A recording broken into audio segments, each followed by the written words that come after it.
పెమ్మసాని జేబులో ఉంది home department ఇక్కడ గుంటూరులో.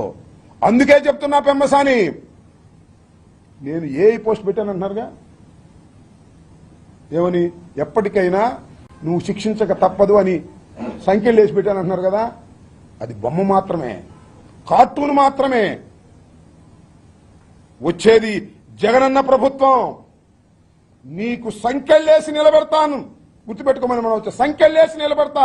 పెమ్మసాని చంద్రశేఖర్, నువ్వు నేరస్తుడివి, యు ఆర్ గిల్టీ.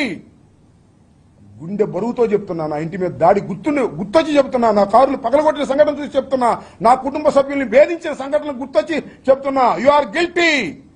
నిన్ను కార్టూన్లో కాదు, రేపు చట్టబద్ధంగా సంఖ్యలేసి చూపించేంత వరకు నిద్రపోని నేను గుర్తుపెట్టుకోమని కూడా ఈ సందర్భంగా చెప్పదలుచుకున్నాను. అమ్మా, ఒకటి, టైం ఈజ్ వెరీ వాల్యుబుల్. మీరు ఏదైనా సరే అభివృద్ధి గురించి మాట్లాడని నేను మాట్లాడతాను, అంతేగాని ప్రజలకు ఉపయోగం లేదు. మమ్మల్ని ఎన్నుకున్నది ఎందుకు? ప్రజలకు ఉపయోగపడే, ప్రతి నిమిషం ప్రజలకు ఉపయోగపడే పనులు చేయాలి, అంతేగాని వ్యక్తిగత విమర్శలకి నా టైం నేను వేస్ట్ చేసుకోదలుచుకోలేదు. భోగాపురం తీసుకుంటే చాలామందికి ఇందులో కన్ఫ్యూజన్ ఉంది, వాస్తవాలు కూడా తెలియాల్సిన అవసరం ఉంది. ఇది భోగాపురం ఎయిర్పోర్ట్ అనేది 2015లో ఆ రోజు ఏవియేషన్ మినిస్టర్గా ఉన్నటువంటి అశోక్ గజపతిరాజు గారు, గౌరవ ముఖ్యమంత్రి గారు, విభజిత ఆంధ్రప్రదేశ్కి ఒక మంచి ఇంటర్నేషనల్ ఎయిర్పోర్ట్ ఉండాలి, హైదరాబాద్ ఎయిర్పోర్ట్ ఎలా ఉందో అలాంటిది ఒకటి కావాలనే ఉద్దేశంతో చేసినటువంటి ఆలోచన, అంటే ఐడియా ఆ రోజు ఉన్నటువంటి ముఖ్యమంత్రి గారిది. దీనికి 2700 ఎకరాలు సేకరించాలని ఆ రోజు అనుకున్నారు ప్రభుత్వం. బిడ్డింగ్ చేసిన తర్వాత జిఎంఆర్ గారు హయ్యెస్ట్ బిడ్డర్గా వచ్చారు. ఈ ఎయిర్పోర్ట్స్ మీరు ఒకసారి తీసుకుంటే జిఎంఆర్ గారు కానీ ఇంకొకళ్ళు కానీ ఇమీడియట్గా 5-10 సంవత్సరాల్లో లాభాలు వచ్చేటువంటి పరిస్థితి లేదు. హైదరాబాద్ ఎయిర్పోర్ట్ కానీ ఢిల్లీ ఎయిర్పోర్ట్ కానీ ఈ మధ్యనే వాళ్ళకి లాభాలు వస్తూ ఉన్నాయి. ఆ ప్రాంతంలో అంత రూపాయలు ఇన్వెస్ట్ చేసి నుంచి వచ్చినటువంటి వ్యక్తి కాబట్టి జిఎంఆర్ గారు ఒక అభిమానంతో, రెండోది ముఖ్యమంత్రి గారి మీద ఉన్నటువంటి ఒక గౌరవంతో ఆ రోజు నిర్మించడానికి ఆయన హయ్యెస్ట్ బిడ్డర్గా వచ్చారు. ఆ రోజున జిఎంఆర్ గారు వచ్చి 2700 ఎకరాలు. ఈ 2700 ఎకరాలు ఏంటి? ఎయిర్పోర్ట్ ఒక్కటే కాదు, ఎయిర్పోర్ట్ చుట్టూ ఉన్నటువంటి స్కిల్ కానీ ఒక ఏవియేషన్ హబ్ తయారు చేస్తే కేవలం ప్రయాణికులే కాకుండా లాజిస్టిక్ పరంగా కూడా ఏ విధంగా ముందుకు వెళ్ళొచ్చు అనే ఉద్దేశంతో చేశారు. లాజిస్టిక్స్ అంటే ఏంటి?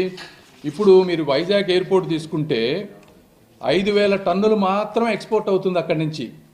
నిన్న ఓపెన్ చేసినటువంటి ఎయిర్పోర్ట్ 20,000 టన్నులు మనం ఎక్స్పోర్ట్ చేసుకోగలం. వచ్చే 20-30 సంవత్సరాల్లో 2,80,000 టన్నులు, అంటే 14 టైమ్స్ నిన్న ఆపరేట్, ఇప్పుడున్న వైజాగ్ ఎయిర్పోర్ట్కి 4 టైమ్స్ ఈరోజు స్టార్ట్ అయితే ఇక్కడి నుంచి ఇంకా 14 టైమ్స్ మనం ఎక్స్పోర్ట్ చేసుకోవడానికి అవసరమైనటువంటిది.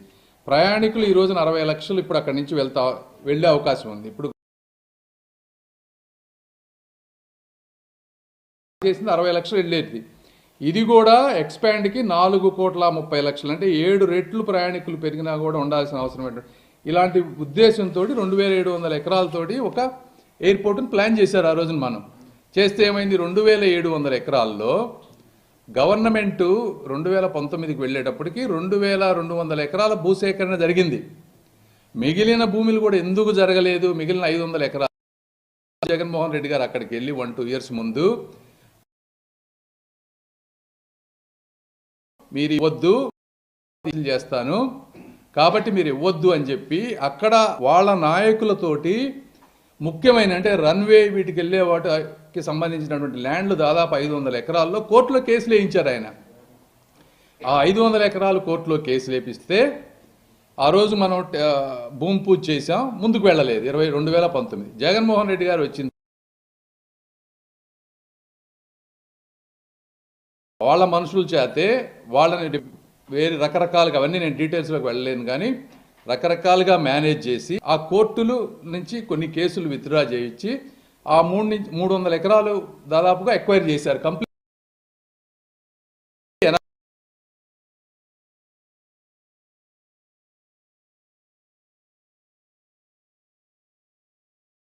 ఎకరాలు చేశారు. ఇంకా 200 ఎకరాలకు ఇంకా ఇష్యూస్ ఉన్నాయి. ఈ 300 ఎకరాలు ఆయన చేస్తే తర్వాత ఏం చేశారు? రీటెండర్ చేశారు. పోలవరాన్ని ఏ విధంగా రీటెండర్ చేశారో ఇందులో ఏదో జరిగిపోయిందని చెప్పి రీటెండర్ చేశారు జిఎంఆర్ గారిని.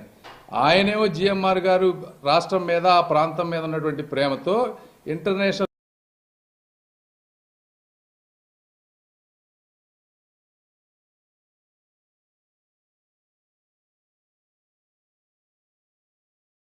టెండర్ చేస్తే మళ్ళీ నెంబర్ 1 వచ్చారు.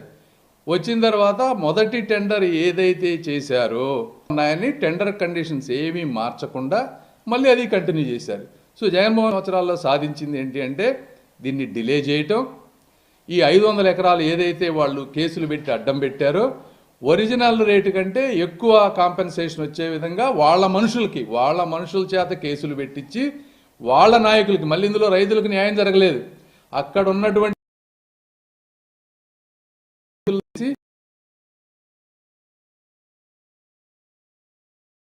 చేశారు. అయినా మళ్ళీ 2020 మిగిలిన ఏవైతే ఉన్నాయో ఇంకా 100-200 ఎకరాలు ఆ రైతులతో మాట్లాడి అప్రోచ్ రోడ్లు వాళ్ళందరితో మాట్లాడి రామ్మోహన్ నాయుడు గారు ముఖ్యమంత్రి గారు ఒక ప్రయారిటీగా తీసుకున్నారు ఈ ప్రాజెక్ట్ని.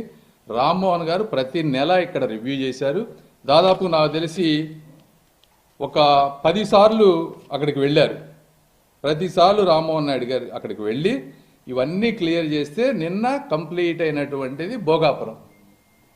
మీరు చూస్తూ ఉంటే ఇంత జరిగింది ఇందులో. ఈ జగన్మోహన్ రెడ్డి గారు వీళ్ళు అంటే ఐడియా కూటమి ప్రభుత్వాన్ని, టెండర్లు కండిషన్స్ 80% ల్యాండ్ ఎక్విజిషన్ మాది, మళ్ళీ ఇప్పుడు వచ్చిన తర్వాత కంప్లీట్గా కన్స్ట్రక్షన్ చేసింది మేము, రామ్మోహన్ గారు కానీ ముఖ్యమంత్రి గారు కానీ. ఇందులో ఆయన క్రెడిట్ ఎక్కడొచ్చింది?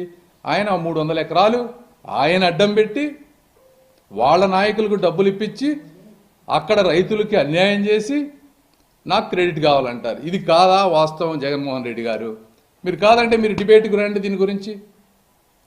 కాబట్టి ఇది వాస్తవం, ఇది ప్రజలు తెలుసుకోవాల్సినటువంటి విషయం.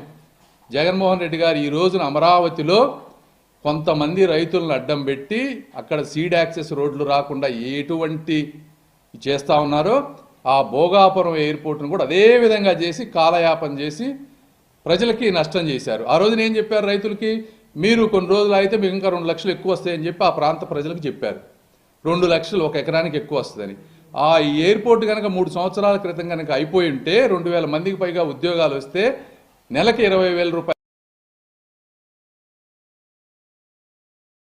2.5 లక్షల రూపాయల ఆదాయం అంటే ఈ 5 ఏళ్ళు తీసుకుంటే 10 లక్షల రూపాయలు ఒక వ్యక్తికి రావాల్సిన ఆదాయాన్ని కేవలం 2 లక్షల రూపాయలు ఎక్కువ వస్తాయని చెప్పి అబద్ధాలు చెప్పించి వాళ్ళని భయపెట్టి గిరిజనుల్ని వాళ్ళకి తీవ్రమైనటువంటి అన్యాయం చేసినటువంటి వ్యక్తి ఎవరన్నా ఉన్నారంటే జగన్మోహన్ రెడ్డి గారు.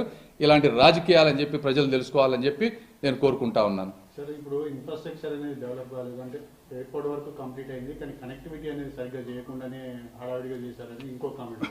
మీరు చెప్పింది ఇందులో దాదాపు దానికి 7 రోడ్లు కావాలి. వైజాగ్ నుంచి దాదాపు 5 రోడ్ల వరకు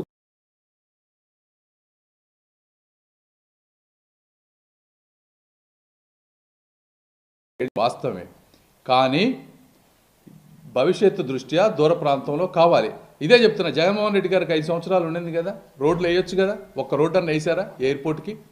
అన్నీ చేశానంటున్నారు. వాళ్ళే చెప్తున్నారు రోడ్లు వేయలేదని అంటున్నారు కదా. మరి మీరేం చేశారు 5 సంవత్సరాల్లో? ఒక్క రోడ్డు వేయలేదు. మేము వచ్చిన తర్వాత యుద్ధ ప్రాతిపదికన ఒక 5 రోడ్లు వేసాం, ఇంకా 2 రోడ్లు వేయాలి. ఆ 2 రోడ్లు కూడా వేస్తారు. వైజాగ్ ప్రాంతంలో ఉన్న ప్రజలకి కొద్దిగా ఇబ్బంది జరుగుతుంది కొన్ని రోజులు, ఎందుకంటే ఇది గంటన్నర ప్రయాణం. అయినప్పటికీ ఈరోజు మీరు హైదరాబాద్ ఎయిర్పోర్ట్ చూస్తూ ఉన్నారు. ఆ రోజు కూడా ఇట్లనే అన్నారు. ఈరోజు హైదరాబాద్ ఎయిర్పోర్ట్ చుట్టూ ఎంత ఎకో సిస్టమ్ బిల్డ్ అయిపోయిందో చూడండి మీరు. ట్రాఫిక్ పట్టనటువంటి ఇది కూడా 1-2 సంవత్సరాలు అవన్నీ జరుగుతాయి. అక్కడ ఉన్నటువంటి నాయుడు గారు కానీ, భరత్ గారు కానీ, లోకల్ ఎంపీస్ కానీ వీళ్ళందరికీ కూడా వీటి మీద పూర్తి అవగాహన ఉంది. వాళ్ళందరూ కూడా ఇవన్నీ చేస్తారు. ప్రజలు అర్థం చేసుకోవాలి, అభివృద్ధిని అర్థం చేసుకోవాలి, చిన్న చిన్న కష్టాలు ఉంటాయనే విషయాన్ని కూడా అర్థం చేసుకుంటారని మనస్ఫూర్తిగా కోరుకుంటా ఉన్నాను.